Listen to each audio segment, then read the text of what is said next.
السلام علیکم ویورز، کیا حال ہیں آپ کے؟ میں ناز آپ کے ساتھ ہوں۔ آج میں آپ سے شیئر کر رہی ہوں کہ حضرت عبدالمطلب نے پہلا خواب جو دیکھا اس میں اللہ تعالیٰ کی طرف سے آپ کو زمزم کی کھدائی کا حکم دیا گیا، اور جب آپ نے زمزم کی کھدائی کر لی اور کعبۃ اللہ کو بھی تیار کروا دیا، تو اس کے بعد اللہ تعالیٰ نے آپ کو خواب میں ایک اور حکم دیا، اور وہ خواب تھا کہ آپ نے جب زمزم کی کھدائی شروع کی تو آپ نے ایک منت مانی تھی کہ اللہ تعالیٰ کہ اگر میں نے زمزم کی کھدائی کر لی اور یہ میرے لیے تو نے آسان کر دیا، تو مجھے 10 بیٹے عطا کرنا، اور ان 10 بیٹوں میں سے میں ایک بیٹا تیرے راستے میں ذبح کر دوں گا۔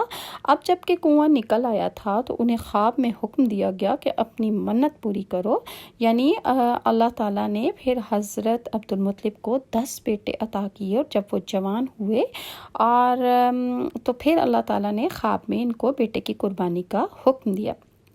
عبدالمطلب کو یہ حکم اس وقت دیا گیا جب وہ اپنی منت بھول چکے تھے۔ پہلے خواب میں ان سے کہا گیا منت پوری کرو، انہوں نے ایک مینڈھا ذبح کر کے غریبوں کو کھلا دیا۔ پھر خواب آیا کہ اس سے بڑی پیش کرو، اس مرتبہ انہوں نے ایک بیل ذبح کیا۔ پھر خواب میں یہی کہا گیا کہ اس سے بھی بڑی قربانی پیش کرو، اب انہوں نے اونٹ ذبح کر دیا۔ پھر خواب آیا کہ اس سے بھی بڑی قربانی پیش کرو، تو انہوں نے پوچھا کہ اس سے بڑی چیز کیا ہے؟ تب کہا گیا کہ اپنے بیٹوں میں سے کسی ایک بیٹے کو ذبح کر دو جیسا کہ تم نے منت مانی تھی۔ اب انہیں اپنی منت یاد آئی، اپنے بیٹوں کو جمع کیا، ان سے منت کا ذکر کیا، سب کے سب سر جھک کے، کون خود کو ذبح کرواتا ہے؟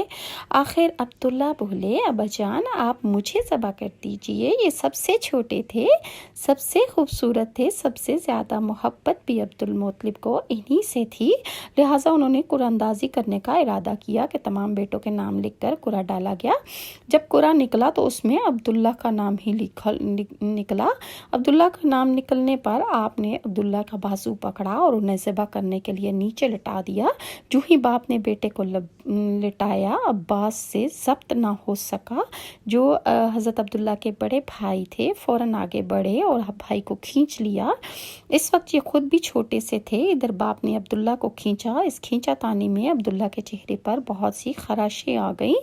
ان خراشوں کے نشانات حضرت عبداللہ کے چہرے پر مرتے دم تک باقی رہیں۔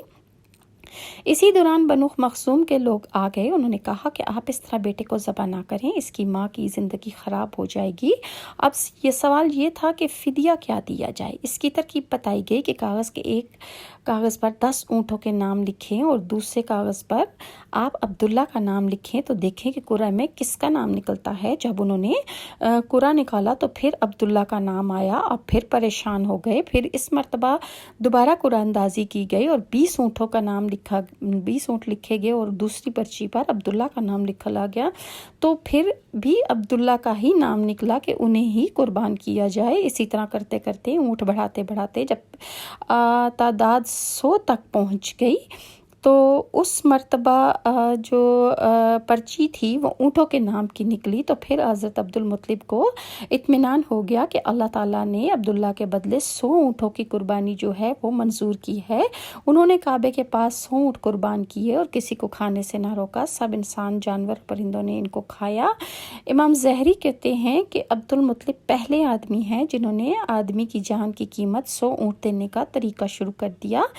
اس سے پہلے 10 اونٹ دیے جاتے تھے، اس کے بعد یہ طریقہ سارے عرب میں جاری ہو گیا، گویا قانون بن گیا کہ آدمی کا فدیہ 100 اونٹ ہے۔ نبی کریم صلی اللہ علیہ وآلہ وسلم کے سامنے جب یہ ذکر آیا تو آپ نے اس فدیہ کی تصدیق فرمائی، یعنی فرمایا کہ یہ درست ہے، اور اسی بنیاد پر نبی کریم صلی اللہ علیہ وآلہ وسلم فرماتے ہیں کہ میں 2 ذبیح ہوں، یعنی حضرت اسماعیل علیہ السلام اور حضرت عبداللہ کی اولاد میں سے ہوں، کہ دونوں کو ذبح کرنے کے لیے کہ حکم ملا تھا، اور پھر ان کی جگہ قربانی جو تھی، ایک کی حضرت اسماعیل کی قربانی مینڈھے کی جگہ کی گئی، اور حضرت عبداللہ کی قربانی جو تھی وہ 100 اونٹوں کے بدلے میں منظور کر لی گئی۔